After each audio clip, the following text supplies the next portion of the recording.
Hello' friends, মই আজি কিহৰ পিটিকা লৈ আহি আছোঁ আপোনালোকৰ সন্মুখত। এইফালে ৰঙালাওৰ পিটিকা, আলুৰ পিটিকা আৰু কাচকলৰ পিটিকা আৰু ৰঙালাও পাতৰ পিটিকা, বেঙেনা পিটিকা, এইকেইটা পিটিকা আপোনালোকৰ সন্মুখত লৈ আহিছোঁ। আপোনালোকে চাই থাকক। হেল্ল' ফ্ৰেণ্ডছ, এইটো কি চিনি পাইছেনে?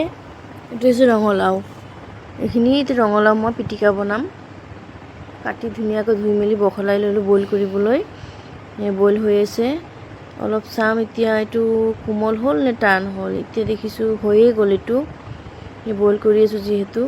জ্বলা বেছি নাখাওঁ পিটিকাত, সেইকাৰণে কম জলকীয়া লৈছোঁ, নহৰু লৈছোঁ আৰু কেঁচা জলকীয়া ল'লোঁ। এইফালে বইল কৰা হৈ গ'ল। পানীৰ পৰা গোটেইখিনি এটা এটা উঠাই পেলাই টুকি ল'ম। দেখিছেনে, টুকি লৈ আছোঁ ধুনীয়াকৈ। গোটেইখিনি উঠাই লৈ আছোঁ পানীৰ পৰা। আৰু এইফালে এই গোটেইখিনি তেলত ভাজি লৈ আছোঁ। দেখিছেনে, ভাজা হৈ গ'ল। আৰু কুটি লোৱা পিঁয়াজখিনি ধুনীয়াকৈ ভাজি ল'ম। ভাজা হৈ আছে, ধুনীয়াকৈ ভাজি ল'ম। আৰু অলপ সোৱাদ পৰিমাণে নিমখ দিম ইয়াত। সোৱাদ পৰিমাণে নিমখ দি দিলোঁ। এতিয়া ধুনীয়াকৈ চামুচেৰে কোবাই হাতেৰে মোহাৰি পিটিকা হৈ গ'ল। দেখিছেনে, পিটিকা হৈ গ'ল। এতিয়া আহিছে এইফালে ৰঙালাও পাতৰ পিটিকা। কোনোবাই খাইছেনে ৰঙালাও পাতৰ পিটিকা? কমেণ্ট কৰি জনাবচোন। মই আজি প্ৰথম বনাব লৈছোঁ দেই। এয়া ৰঙালাও পাতখিনি ধুনীয়াকৈ চাফা কৰি ধুই মেলি ল'লোঁ আৰু কুটি ল'লোঁ। পিঁয়াজ অলপ সৰহকৈ নহৰু দিব দেই, নহৰু অলপ সৰহ লাগে।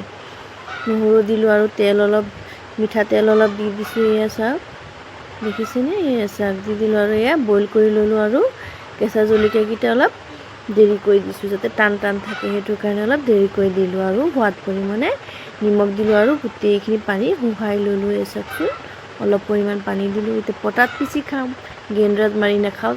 পটাত পিচিলে আৰু টেষ্টটো বেছি ভাল লাগে। চাওক, পিটিকা হৈ গ'ল। দেখিছেনে, চাওক ধুনীয়া কালাৰটো আহিছে। ভাতৰ লগত খাই বহুত মজা লাগিব। এক বাচন ভাত খাব পৰা যাব পিটিকাৰে সৰহ ভাত খোৱা যায়। আৰু এইফালে হৈছে আলু পিটিকা।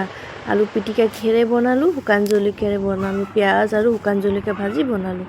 আৰু এইফালে অলপ বেঙেনা আছিল, যিহেতু বেঙেনা পিটিকা বনাই ল'লোঁ। অলপ পৰিমাণ আছিল, সেইকাৰণে অলপ পৰিমাণে দেখালোঁ। এতিয়া এইটো হৈছে কাচকল। এটা কাচকল পিটিকা বনাম। দেখিছেনে, এটা কাচকল আছিল, যিহেতু এটা কাচকলেৰে পিটিকা বনালোঁ। বইল কৰি ল'লোঁ, ভাতৰ ওপৰত দি দিছিলোঁ। ভাতবোৰ লাগি আছে, চাওকচোন, চাওক ভাতবোৰ লাগি আছে। কাচকলৰ পিটিকাও হৈ গ'ল এইফালে, দেখিছেনে। আৰু এইফালে কিহৰ পিটিকা বনাই আছোঁ জানেনে? আপোনালোকক অলপ দেখুওৱা নাই। এইটো হৈছে কি জানেনে? এইটো কি হ'ব আপোনালোকে কওকচোন, কি হ'ব বাৰু? এইটো হৈছে মচুৰ দাইলৰ পিটিকা। মচুৰ দাইলৰ পিটিকাটো বহুত টেষ্ট লাগে দেই খাই। গৰম ভাতৰ লগততো আৰু বেছি ভাল লাগে।